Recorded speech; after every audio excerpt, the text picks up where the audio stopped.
Well, good afternoon, everybody, and welcome to yet another fabulous Aerobility Inspirability. Today we've got a most amazing guest from over the pond, over in the US, an amazing author and a lovely lady who's actually got a bit of an aerobility story as well. So I won't steal John and our guest thunder, but before I hand you over to John, just as ever, we would love to have your support if you enjoyed today. If you could visit our Just Giving page and make a small donation, which helps support this fabulous Inspirability program, just a few pounds plus the gift aid makes a real difference. So thank you for supporting Aerobility. And we really love keeping the outreach going and using the amazing world of aviation and disability to keep us all connected during these slightly crazy times. So I'll put the link on screen now and again, and also in the text underneath you'll see the link. So without further ado, let me bring John onto the screen. Hi, John. How are you? Very good. Thank you very much, Mike. And here we are again. I keep saying this, the sun is shining yet again. I've had to close the blinds. It's so bright out there, edging ever closer to getting up in the air. But as Mike mentioned, if ever there's somebody that personifies the Inspirability talks, it has to be our friend of Aerobility, Jessica Cox. Jessica and I, excuse me, we met at the Oshkosh Air Show in the US in 2015. And I was very fortunate and privileged to sit in the premiere of a documentary about Jessica and her life called Right Footed. Some of you may have seen this, and it really is utterly inspirational. So it is my pleasure to welcome Jessica to you all today. Jessica, how are you? Doing great. How are you? Good. Yeah, very well. Thank you very much. This is the point where we embarrass our guests for their accomplishments. Just to give everybody a bit of a background, Jessica. You're from Arizona in the US, as Mike said. This interview today really is close to home, and it's wonderful to see that you paid us a visit at Aerobility headquarters back in 2016 to learn more about what we do, but for us to learn more about what you're doing in terms of, promoting what it means to be disabled and to break down those barriers and challenge perceptions that we all know are very important and on the minds of those in the community. Jessica has a bachelor's degree in psychology, and really is living proof that you can accomplish anything. She has a Guinness Book of Records insertion for the first woman to fly a plane without arms, and has had a sports pilot certificate issued by the FAA since 2008. And Jessica works as a motivational speaker, has been all around the world, has met everybody from President Obama to the Pope, telling the story about her life. She's published a book, as I said. There's a documentary that's been produced about Jessica's life, and we are absolutely honoured, Jessica, to have you with us today. So I hope I haven't embarrassed you too much with that wonderful introduction. But what I might do, if I may, is just to play a video to set the scene for everybody, and then we can have a good chat. Mike, over to you. Wanted to fly like Superwoman over my playground because I was so angry about how limited I was.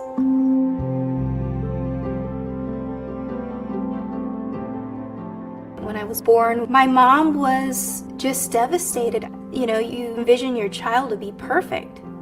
10 fingers, 10 toes. She didn't know, what kind of life could I lead? I was depressed. I don't want any visitors. I closed the curtain and I said, no, let me be by myself to think over what did I do wrong. My mom was going to take care of me for the rest of my life. I knew that it would be hard for her to let me go. As a child, everyone had something I didn't have, and I knew that people reacted to me different. Having prosthetic arms, people called me Hook or Robot Girl. I struck out against that to prove that I could be as independent as anyone. 6 years old, I put her in a dance. I remember the t-shirt announcing that we were going to have our dance recital on stage in front of all our family and friends, and I didn't want any part of that. And I was so nervous, all I could do was look down at my tap shoes. And then came the time when there was a first round of applause. She wanted to dance in the back row. She didn't know if she wanted to be in the recital or not. And by showtime, she was ready to dance. And I've seen such a wonderful change in her. My entire life, I'd never met anyone with the same condition as me, but I remember seeing a TV piece about a woman. Her name was Barbara Guerra, and she was a young mom. She had a baby, she was changing the baby's diaper, and after that, I was a different person. It's really incredible how one person can be that difference for someone. Jessica Cox. When was the last time you said, I can't? How many of you said, I can't today? And guess what are the 2 words that I've eliminated from my vocabulary? I can't. I write with my toes. I drive a car with my feet. I use nunchucks with my feet. And actually in about a month I'm getting married. How many of you really believe that I fly an airplane without any arms? Let me check how much we got in here. That's good. It was 3 years of challenges, but because I had that drive and that desire, I knew that that was going to get me there. The first challenge I had in flight training, buckling up the harness. I actually stood up on the seat, buckled the harness first, loosened the straps, slipped in. Flying is the ultimate form of independence.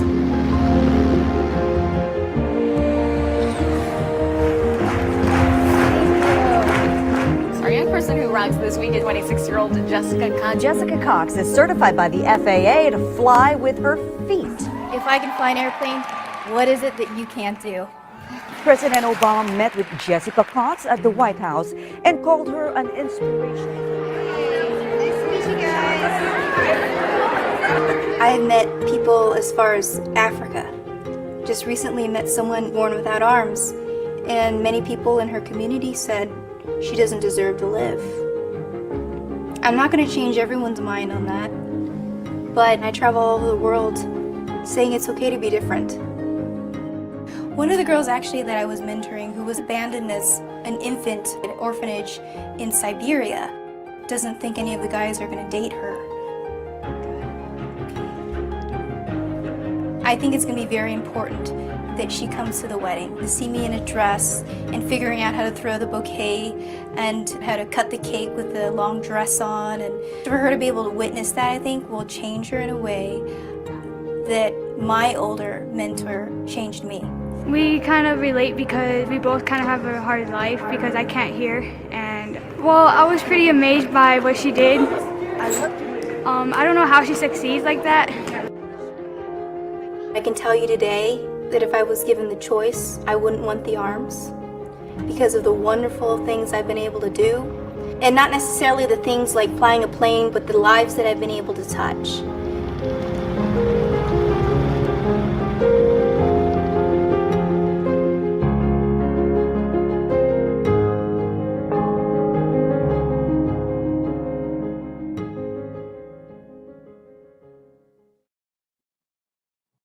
Jessica, that's wonderful, and I'm sure you never tire of seeing that.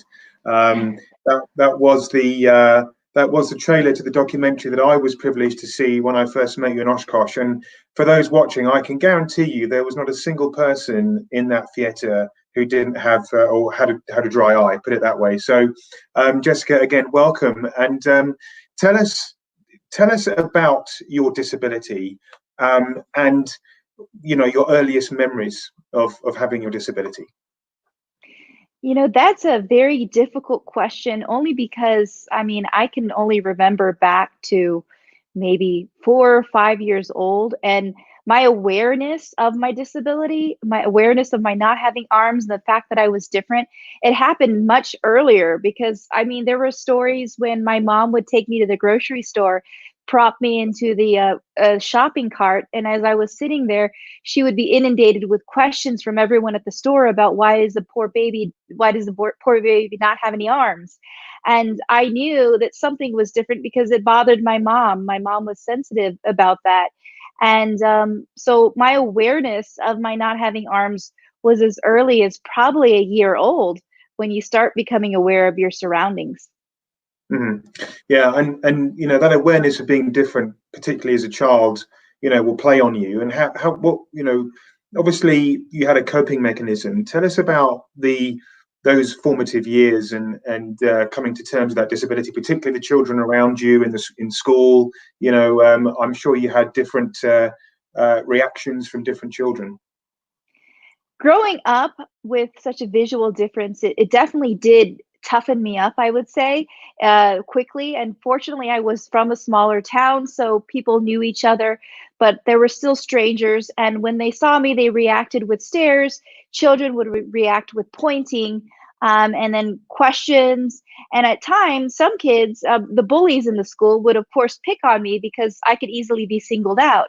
They had a reason to pick on me.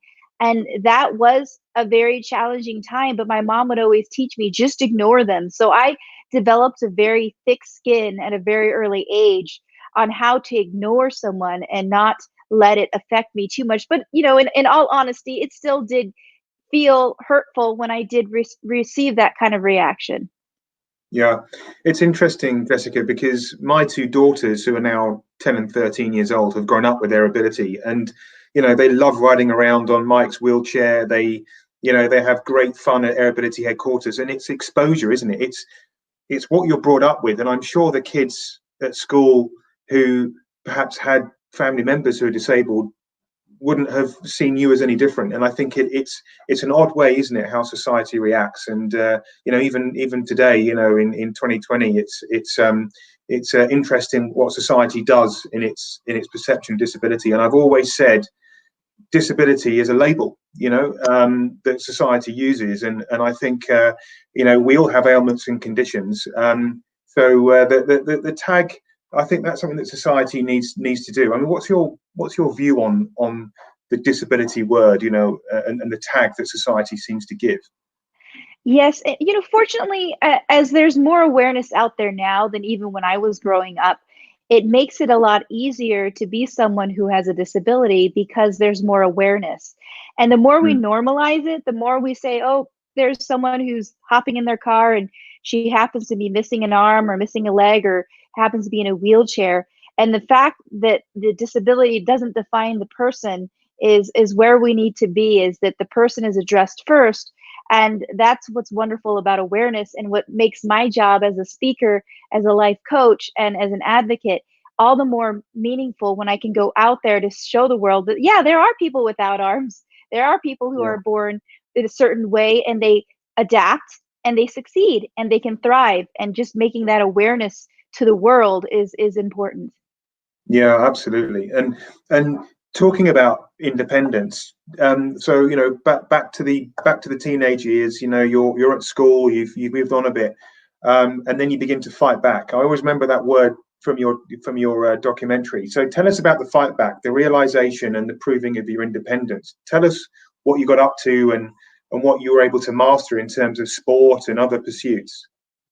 Well, in the early years, my mechanism for dealing with all the doubt and dealing with you can't do that, or that's impossible, you don't have arms, would be turn around and immediately do it. So I would do it despite being told not to.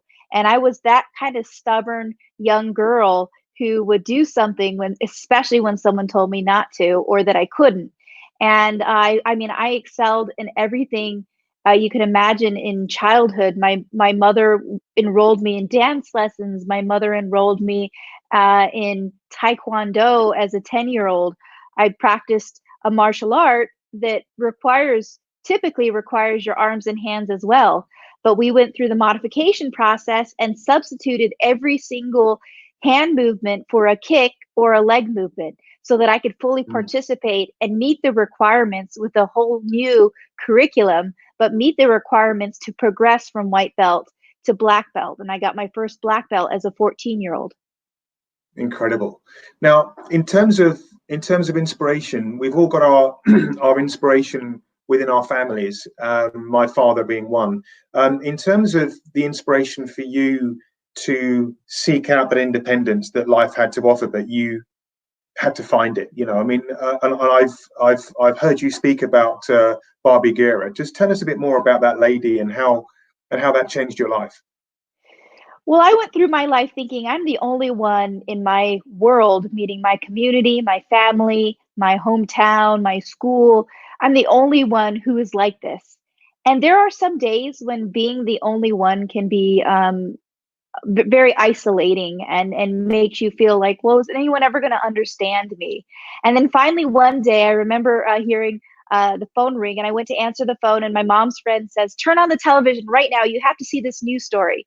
And sure enough, on the news was the story of a woman who was also, she didn't have arms. She used her feet to live an independent life. She was a mother of 2 sons. She was happily married and living in a house, taking care of her needs. And that changed me to realize I'm not the only one. There is someone out there who understands me. And it was almost like a switch that went off. And I understood that if she could do all that without arms, then there's no limitation to what I can do. If she can be a mother, get married, and do everything to be an independent person, then I can do the same. Yeah, absolutely. Now, obviously, this is a journey in your life that you've wanted to share, and you know your motivational speaking has taken you around the world. Tell us how that began for you and what made you go in that direction for your career.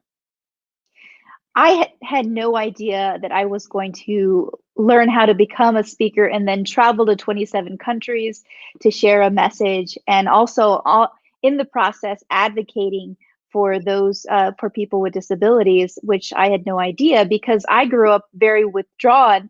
In fact, my senior most title in the Senior Most magazine in high school was most shy.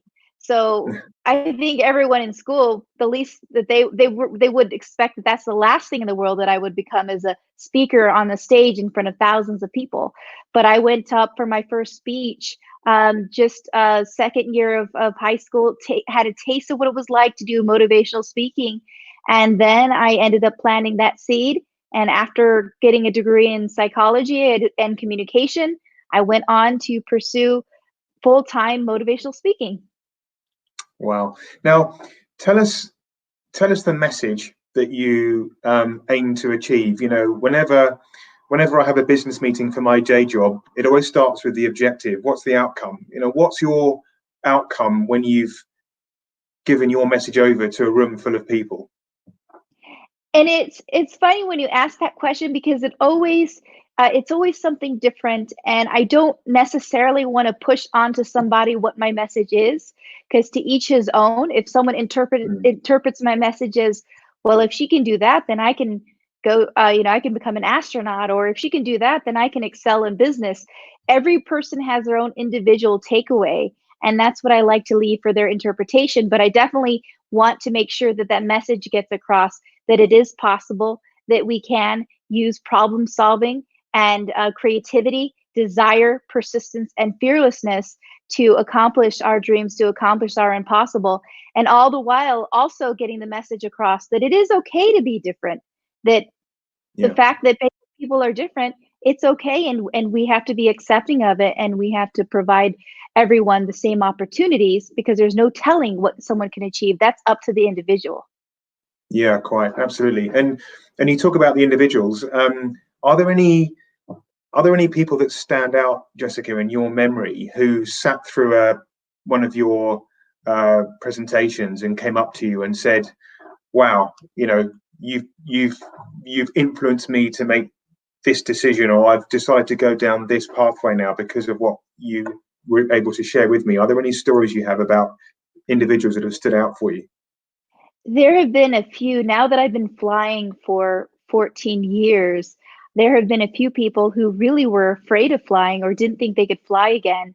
I just got a phone call on Tuesday from someone who was really hoping to become like a helicopter pilot, and unfortunately, there were some things that happened that made him doubtful of achieving that goal. And then he was really at a low point in his life. And then he watched my video about flying the air coupe, and he was like, "Wow, she can do that without arms. Then maybe my dream is still possible." So it's always so rewarding to get those phone calls or to get those emails from people, even people from thousands of miles away. And that's what's so special about aviation. Is really an amazing metaphor for anyone's achievement in life, is to touch the sky or to accomplish their dream.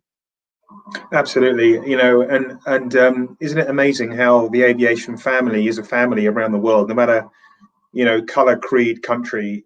It is one big family, and of course, we call you one of our own, Jessica. We've had a great relationship now since 2016, when you first came over to the UK to Blackbush.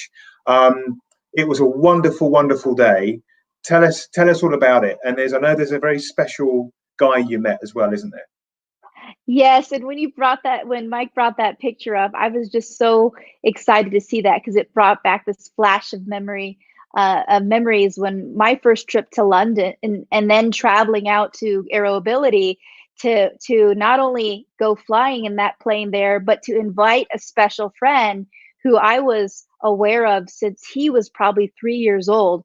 The young boy in the middle there was also born without arms, and his mother emailed me when he was a toddler, and we stayed in touch over the years.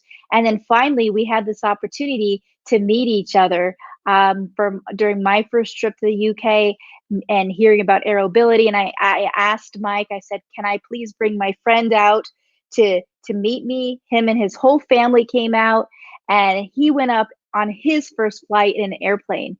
And that just shows, I think this was either after or before, but he was so excited and thrilled about that opportunity to fly in that plane and be his first flight in a small plane.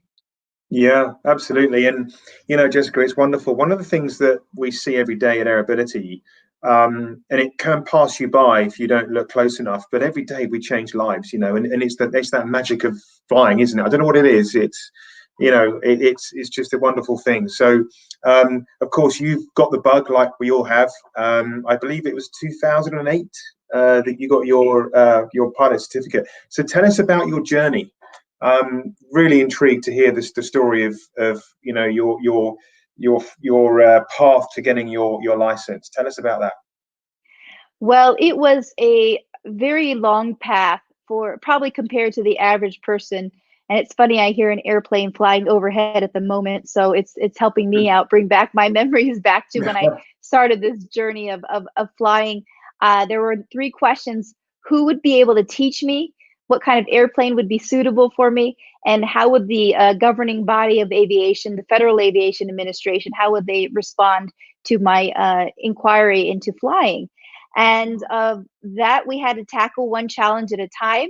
I went through 3 different airplanes, 3 different flight instructors, flights training in Florida, California, then back in Arizona, numerous hours of training, numerous hours of figuring out how are we going to make this work.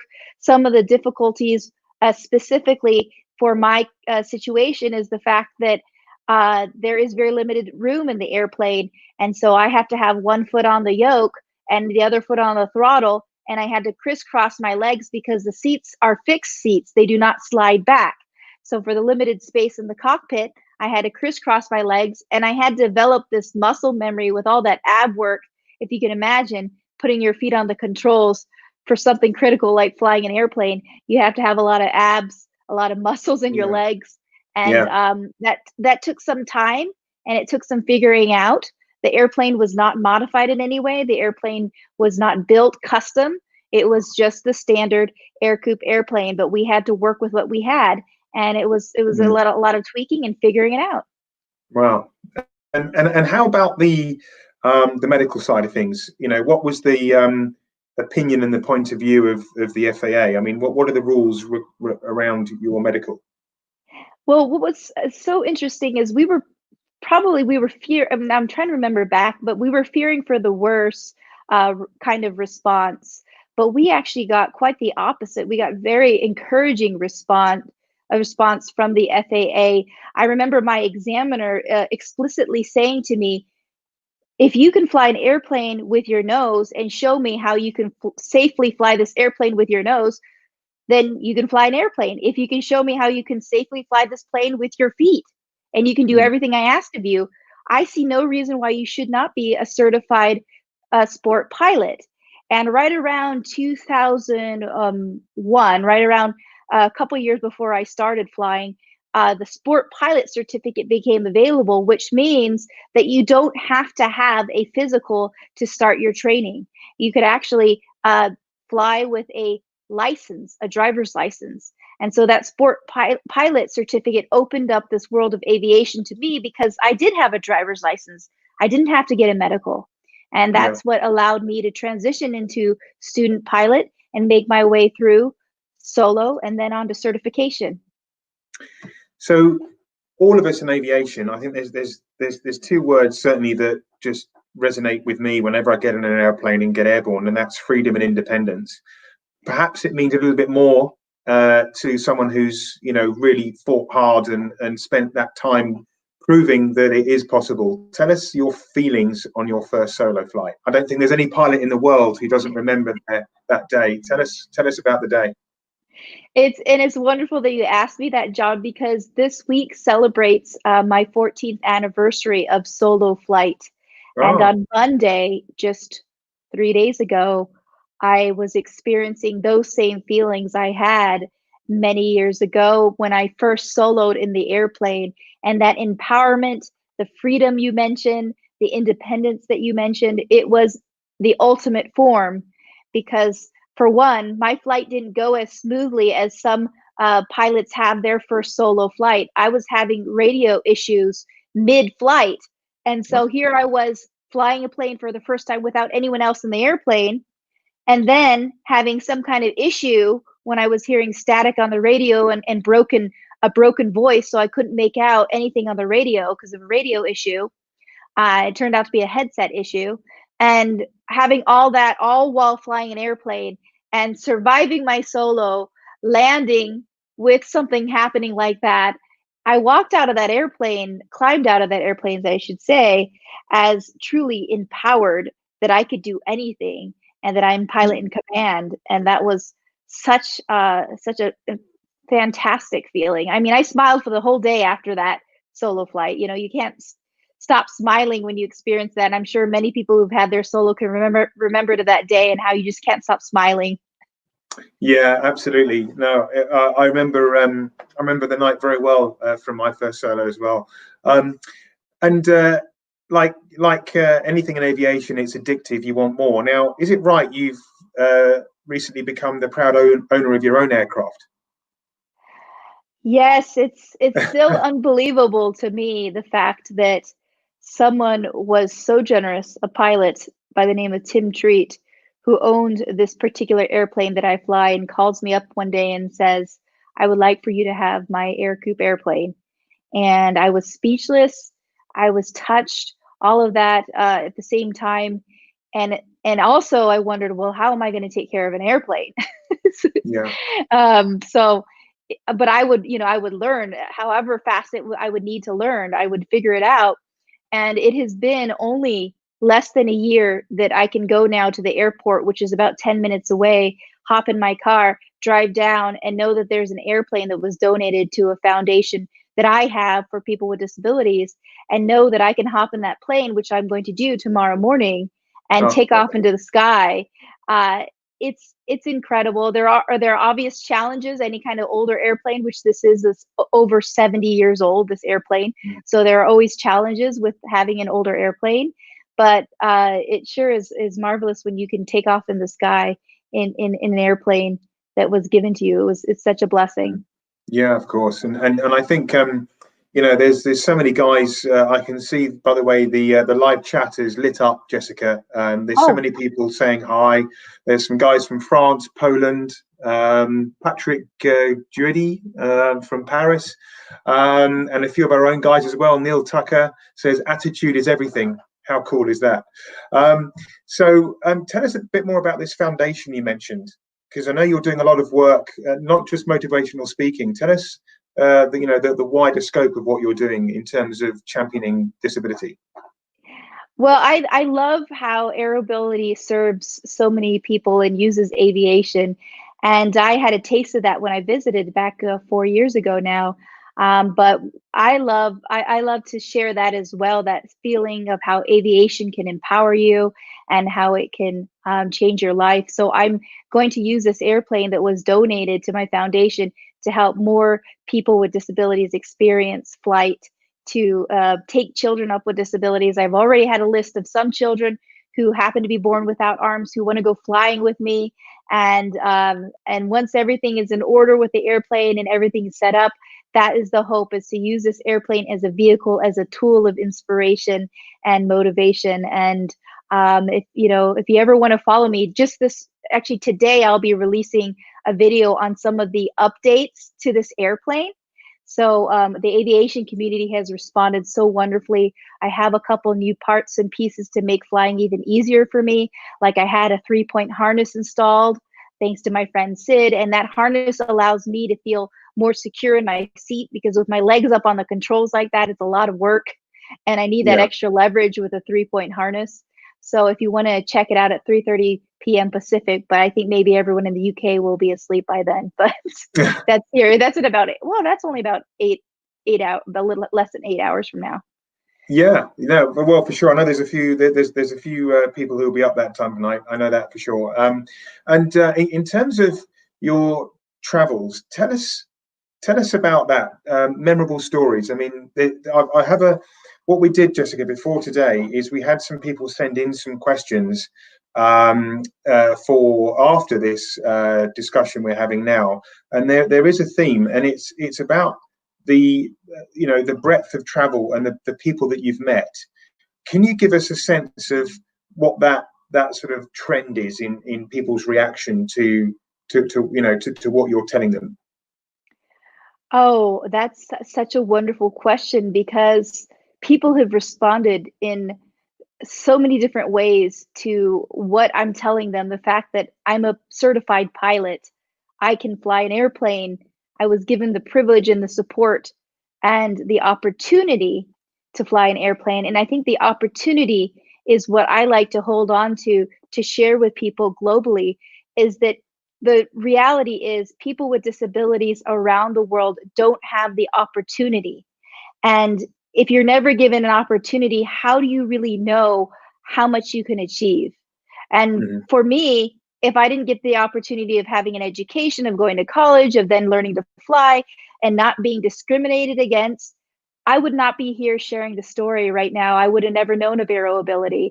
I would have never been to 27 countries. So that whole idea, that concept that people with disabilities can exceed and excel, exceed expectations, excel at what they achieve. I think that's what people try to grasp, because in so many countries, people are like in disbelief, and they almost celebrate me like I'm some kind of real celebrity, in the fact that I can do something that not anyone can do. But I always bring home that message that people with disabilities are your next door neighbor. It's just in some parts of the world, they're either, some are even hidden away, some aren't given the opportunity at education, some aren't given the opportunity to even sit in an airplane. So that awareness is what's wonderful. Yeah, no, absolutely. And there's Neil's message down there again. So I think it's fantastic what you're doing, Jessica, and long may your story continue and raising awareness to even more people. Now I know we're going to do questions very shortly, and we do have one more video to show, and then after that video we're going to talk about something else that you're doing, possible thinking, which you can tell us a bit more about. But what we're going to do now, we're going to have a look at another video, and then we'll talk some more. Mike, over to you.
Yes, I can.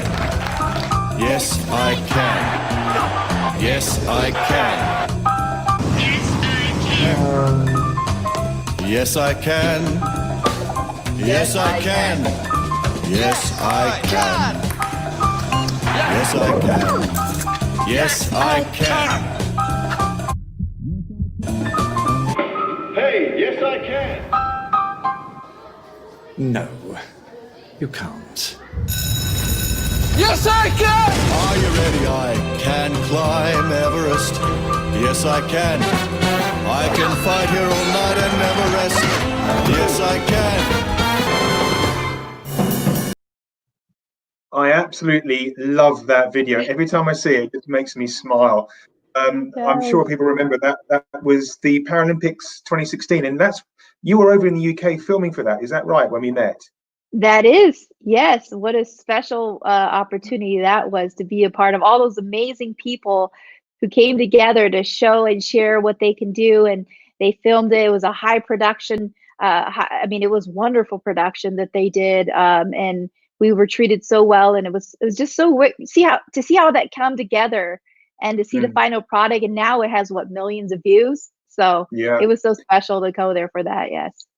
And because of all your talents, you probably had your own 4 or 5 minutes worth in there, didn't you? I noticed you were in there a few times. Yes, and if you saw the airplane, that was the Aerobility airplane, and that was the time that I went to Aerobility, and they came in the airplane with one of the camera guys came in to fly with us, and I went up in the plane, and that was me in the Aerobility airplane with my foot on the yoke. Awesome, fantastic. So, okay, tell us about possible thinking. This is really cool. Tell us more. So right now, everyone is challenged in one way or another, and we have adversity. Everyone's facing adversity. Whether it's health, or whether it's professionally, or whether it's personally, or dealing with the importance of social distancing and all the challenges that come with that, or dealing with how are we more cautious about not spreading germs and things like that, and spreading the virus. And so in that adversity that we've been facing, I was inspired to create a community of people. It's called the Motivation Nation. And it's basically a group of people who I'm able to stay in touch with, and weekly send a free email that says, here's a motivational Monday email to start off your week. And I have a website where people can submit their emails, and then I'll send out that every single Monday, send out a nice motivational email that will set them on the right course for the week. And it's possiblethinking.com/M as in Mary, N as in Nancy. So possiblethinking.com/MN. And that's right there. Thank you, Mike, for bringing that up, so that people can submit their emails if they want to be part of this Motivation Nation, to be a part of motivation. And right now, I think it's when a lot of people need it, but we really need to rise above and become stronger than ever. And that's what was inspired during this time of quarantine. Well, and that message, Jessica, cannot be said, I think, in any way better than yourself. And I encourage everybody to go on the website, have a look. And of course, you have your motivational speaking website as well. Hopefully, when lockdown is over, we'll have the opportunity to see you again in the UK. But Jessica, for now, before we go to questions, I just want to say a huge thank you for getting up early in Arizona and sharing with us some just wonderful stories about your life. And I'm sure today you'll have inspired even more people by watching this. So Jessica, thank you very much. You're so welcome. And thank you to Aerobility for changing the lives of so many people, empowering them through aviation as well. Thank you very much. So glad to be on. Oh, well, that's great. Now, we're going to go to questions, and I have quite a few. So I'm going to work through them and we'll see how far we get. So the first question I have is, have you met many other people with the same condition as yourself? I shared with you earlier my first encounter with a woman who was also the similar situation. And so that brought that awareness that I'm not the only one and there are other people out there, and having that community would change someone's life. And I've reached out to probably over the last 20 years now, a good 20 to 30 people with the same situation. They were either born without both arms. Most of them are born without arms versus have lost them. I've only known one person who's lost their arms, or one or two, but most people are also born in the same situation, and it is incredible. So yes, I have reached out over the years, and I continue to do that and continue to provide a support network through my foundation to help people who were born without arms or have lost their arms. Mm-hmm. Okay, here's a great question. Would you have learned to fly if it wasn't for your disability? Well, I think about that, and I really don't know if I would have learned to fly because I had no other connections to flying. No one in my family. I'd never been in a small airplane before that first time going up, which was through the offer of a fighter pilot. And the only reason the fighter pilot asked me if I wanted to go up in a small plane, which was my first time flying, is because I was speaking and sharing a motivational speech. And I wouldn't have shared my motivational speech if I didn't have a platform to speak about, which obviously my platform is the fact that I do everything and achieve things even with adversity. And so I don't know if I would have even had that door open to me if I was born with arms and lived life. I may have just gone through life not even knowing what it was like to touch the sky in an airplane. I mean, I have, of course, had been on many commercial flights, but never as pilot in command. Yeah, of course. Here's another good question. What reaction do you get from people who see you getting into or out of your aircraft when you're about to go flying or have just come back from flying? That's a great one. And because so many people in the aviation world are aware of my story, sometimes that gives it away. But just like driving a car, I mean, even driving where people are not so aware of my story, people are just like, what's going on here? How is this possible? And even on occasion, people will drive up right next to me on the freeway or on a road and take a closer look to see, is this real? Is this really true? Is she really driving with her feet? Now, obviously, you can't get that close in an airplane, but I'm looking forward to more reactions now that I have this Aircoup airplane and I'll be flying it more places. So I'll have to update people on what kind of reactions I get. But yeah, it is wonderful to catch people off guard. Yeah, quite. And then we have one here. What would be your message to somebody struggling with their independence who has a disability? I think independence is what has fueled my confidence. Being able to say I did it on my own. And if anyone is struggling with independence, I just want to encourage you to continue to continue to push for that independence. Keep fighting. Don't ever give up, because once you are able to achieve something independently, there's this boost of confidence. Now it's sometimes a process. It sometimes takes years to do something independently. Sometimes it takes other people's ideas. I mean, for me, example, getting dressed on my own was a period of maybe 14 years to finally figure out how to do it independently. But the moment I got my pants on my own, I remember running out of the room and screaming, I did it. I did it. I did it by myself. So for anyone who is fighting to get their own independence. Keep up the fight. Don't ever give up, and try to figure it out, and maybe have some creativity from other people who can help you come up with solutions. Mm-hmm. Now, this is an interesting one. It's similar. I think this is one more of acceptance of disability. The question is, what's your advice to someone who is struggling to come to terms with their disability? So perhaps this is someone who's recently become disabled and what needs some advice. That's a beautiful question. And because I was born this way, this is all I've ever known since day one. So I may not have the full understanding of what it's like to lose something that you had at one point in your life. But, I just can say from my own experience, it's just about really keeping it positive. Sure, there may be things that may not be as possible as they were before your accident, before whatever it is that happened that may have given you a disability. But it's really important to look at and to focus on those things that you can do. So I think one of my other speaker friends has said, sure, there are 1,000 things that I cannot do, but there are a million other things that I can do. So really focusing on the positive, stay positive, really keep your eyes on those things that you can do, and work through it and do your best to keep your spirits up. Great advice. Okay, back to the flying. How often do you fly? And when you do fly, do you focus on key skills? I fly. I actually have not been flying for a month now. With the state that I live in under lockdown, I was at a point prior to the shelter in place recommendation.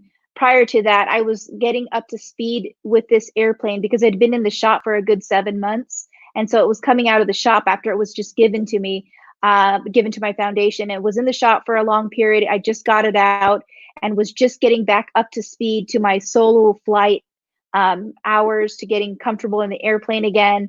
And then the shelter in place recommendation came in, and so we stopped it completely at the recommendation of our governor. And so tomorrow I'll be going back up again for the first time in about a month and a half, and that'll be wonderful to be able to get back up to speed. And I guess the question is how often I fly. Well, I'm going to fly as much as I possibly can because I can drive to the airplane, which is 10 minutes away, and when I can and have the budget to fund the fuel, the aviation gas to fly the airplane, I think I love to find a reason. And it also has to be a very calm day, because for me, getting back up into the swing of things, I need to have calm skies. Turbulent weather, winds are a little, they kind of get me a little bit, I'm just not prepared for that just yet. So I'm going to do some smooth flying first and then get back up to speed with handling turbulence and windier days. I'm exactly the same boat as you, Jessica. When I get back flying again, not going to be pushing it. And I can guarantee there's probably thousands of pilots like us, aren't there, who are just bursting to get back in the air after lockdown. So I've got two more questions here. The next one is, have you come across any other pilots who have a disability in the US? I've come across so many pilots who have a disability, and I actually met someone who flies with one arm. I've met many pilots who fly who have paralyzed legs. There was even someone who was an inspiration to me, and he passed away last year, but he was a quadriplegic who had limited mobility with all four limbs and was able to retrofit his Air Coupe airplane, the same model airplane I fly. He was able to modify it so that he could fly that with limited function in all four limbs, and that was incredible to see, to know him. So yes, I do meet them. I meet them all the time, and it's wonderful. Yeah, absolutely. Okay, here's the last question. Going back to your sporting talents, do you have a favorite sport that you undertake? I still currently am practicing Taekwondo. Now, it depends on whether you see Taekwondo as a sport or if you see it as a martial art. It is in the Olympics. So Taekwondo is, I think, the closest thing I consider my regular sport, because I was in class last night and I regularly participate. I'm now 4th degree black belt in Taekwondo, and I did have a state champion title in 2014. That's awesome. Well, I'm never ever going to cross you, Jessica. That's for sure. I know who'll win. Don't worry, I know you. Well, look, Jessica, it's been wonderful. I thank you so much for giving your time, and I do hope that when lockdown is over, you'll come back to the UK and you'll come flying with us at Aerobility. There's a lot of people who would love to meet you who didn't get the opportunity back in 2016. So it just leaves me to say, Jessica, thank you ever so much. It's been awesome talking to you. And Mike, I'm going to turn it back to you now, and we'll leave it there. Jessica, thank you very much. Thank you, John. Hi guys. Well, that was absolutely thrilling. Well, thank you, Mike. Well, that was a big Harley Davidson just driving past my window. If you heard a huge noise, then. So, Mike, I'll leave it to you to talk about the Just Giving and Inspirability next chapter. Brilliant. Well, thank you guys. Yeah, so absolutely. Thanks for letting me reiterate. It's only with your support that we can continue to do what we do. So thank you everybody for watching today.